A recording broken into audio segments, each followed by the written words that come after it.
তারপর বাড়িওয়ালার সাথে কথা বলি, বাড়িওয়ালা বলে তো নাই, এখন আপনারা কীভাবে কী চালাবেন। তারপর আমরা বললাম যে আমাকে 10 দিনের সময় দেন, আমরা বাসা ঠিক আছে ছাড়বো, কিন্তু আমরা কীভাবে কী করবো এটা একটু প্রস্তুতি নিয়ে নিই। পরে বলছে ঠিক আছে, কিন্তু তারপর আমরা 10-12 দিন টাইম নেওয়ার পর আমরা নিলাম যে আমার ভাই যখন মারা গেছে, আমার ছোটো ভাই বোন একলা হয়ে গেছে, কারণ ওরা তো ওখানে রাখা সম্ভব না।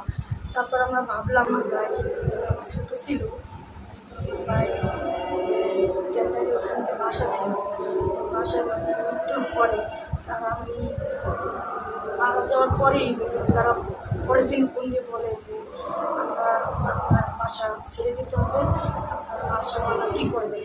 পরে তখন আমরা বললাম যে আপনাকে আমার বাইক কাজ শেষ করি, তারপর আপনার সাথে আমরা কথা বলব। তারপর আমার বাইক কাজ শেষ করার পরে আমরা 8 দিন করে ঢাকা আসি, আসার পর আমার বাসায় অবস্থান করি। তারপর আমরা ওখানে ক্যান্টারে যাই সপ্তাহ পরে। তারপর বাড়িওয়ালার সাথে কথা বলি, বাড়িওয়ালা বলে তো নাই, এখন আপনারা কীভাবে কী চালাবেন। তারপর আমরা বললাম যে আমাকে 10 দিনের সময় দেন, আমরা বাসা ঠিক আছে ছাড়বো, কিন্তু আমরা কীভাবে কী করবো এটা একটু প্রস্তুতি নিয়ে নিই।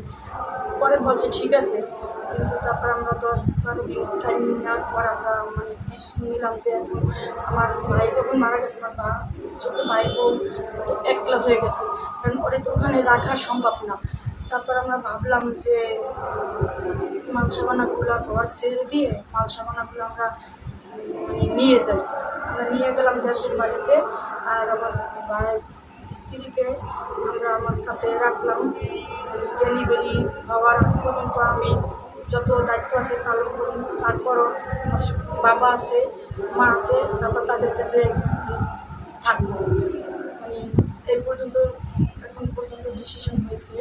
তারপরও আমার ভাই অনেক ইচ্ছা ছিল, এগুলো আমরা কিছুই পাই নাই, করতে পারে নাই। আমার ভাইয়ের যেভাবে মৃত্যু হবে আমরা কোনোদিন কল্পনাও করিনি, কারণ আমাদের সব আশা বসা সব কিছু আমাদের ছোটো ভাই দিয়ে গেছিলো। অনেক সচ্ছল ছিল, অনেক বুদ্ধি ছিল, সবাই আঁকড়াইয়ে রাখতো। কিন্তু এখন তো আমার ভাই চলে গেছে, আমাদের পরিবারটাই ধ্বংস হয়ে গেছে। তারপর সরকারের কাছে আমরা একটাই বিচার চাই যে আমার ভাইয়ের যে মৃত্যু হয়েছে, যে গুলি থেকে মারা গেছে, আমার ভাই সুষ্ঠু বিচার করুক, সুষ্ঠু তদন্ত করুক।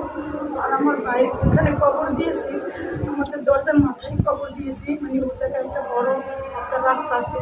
ওই রাস্তাটা যদি আমার ভাইয়ের নামে নামকরণ করা হয়, ভাইয়ের নামে স্মৃতি হিসাবে দেওয়া হয়, তাইলে মনে একটু শান্তি পাবো যে না, আমার ভাই অনেক বড় আমার একটা স্মৃতি দিয়ে গেছে, আমরা স্মৃতি হিসেবে দেখতে পারবো।